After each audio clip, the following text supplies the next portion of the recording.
Quand j'ai su que j'avais du psoriasis, je suis allée consulter un médecin. Et là, il m'a dit « C'est impossible, je ne peux rien pour vous. » En fait, c'est pas qu'il pouvait rien pour moi, c'est juste que c'était pas forcément un médecin spécialisé, quoi. Alors?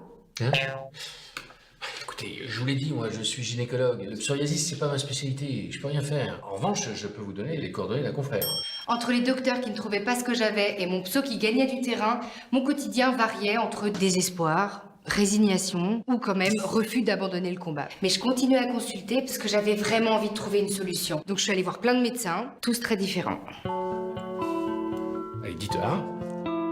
J'étais persuadée qu'on ne pourrait jamais rien faire pour moi. Et un soir, j'ai une pote de l'asso qui m'a dit que c'était tout à fait normal ce que j'étais en train de vivre, qu'elle avait traversé exactement la même galère. Mais elle avait trouvé le dermato qui lui avait prescrit le bon traitement pour elle. Et elle voyait déjà la différence. À la base, elle a plus de pso que moi. Et là, elle avait presque plus rien. Après tout ce que j'avais traversé, ça m'a juste redonné le goût à la vie. Et puis surtout, j'ai ressenti...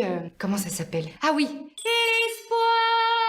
J'ai direct pris rendez-vous avec l'hôpital. Bah oui, à l'hôpital, au service dermatologique. Et même, il y a des services dermatologiques qui ont des consultations spécialisées en psoriasis. Et bien sûr, il existe de nombreux traitements possibles, que ce soit sous forme de crème, de comprimés ou même par injection. Il y a aussi les UV qu'on peut utiliser. Tout ceci, évidemment, étant adapté aux différents besoins. Est-ce que vous avez déjà essayé ces produits? Non, avant vous, personne m'avait jamais parlé de tout ça. On va travailler ensemble alors, est-ce que vous êtes d'accord?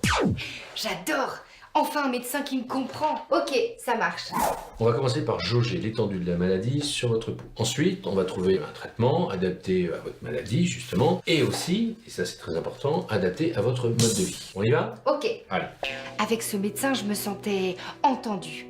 À chaque fois, il me présentait les avantages, mais aussi les inconvénients de toutes ces méthodes. Et on a vraiment choisi mon traitement ensemble. Je me sentais épaulée, je me sentais accompagnée. C'était vraiment rassurant. Hé Julie, t'as compris? S'il y a quelque chose que tu comprends pas, tu le dis, hein? Ouais, merci. Pour pouvoir commencer à mettre en place un traitement efficace, c'était nécessaire de créer une relation de confiance avec son médecin.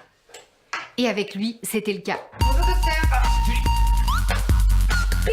Bon, attention. Par contre, le traitement peut être très long. Et parfois, ça peut devenir décourageant. J'ai même pensé que le problème venait de moi. Je ne comprenais pas pourquoi le traitement n'avait pas fonctionné. J'étais hyper déçue de savoir que la maladie était revenue. Allez Julie, on lâche pas l'affaire, hein. Allez, on se motive, allez, on va y arriver ensemble, Julie. Allez, on va le battre ce psoriasis. Ah mais Julie, faut pas vous inquiéter, hein. Il y a d'autres solutions encore. Pour l'instant, ce qu'on va faire, c'est qu'on va poursuivre le traitement local. C'est quoi les autres solutions? Si besoin, on envisagera un traitement par voie orale qui permettra de résorber les plaques qui s'accrochent sévèrement. Et si ça marche pas? Et bien dans ce cas-là, on envisagera encore d'autres solutions efficaces, par exemple par injection. Bon, d'accord. Vous voyez, je préfère quand vous souriez. Hein. Ce qui est important, évidemment, c'est de conserver une bonne hygiène de vie. Pas d'alcool, pas de cigarettes, et surtout de manger sain et équilibré. C'est clair, la princesse? Oui, ok. Check. Check. Je l'adore.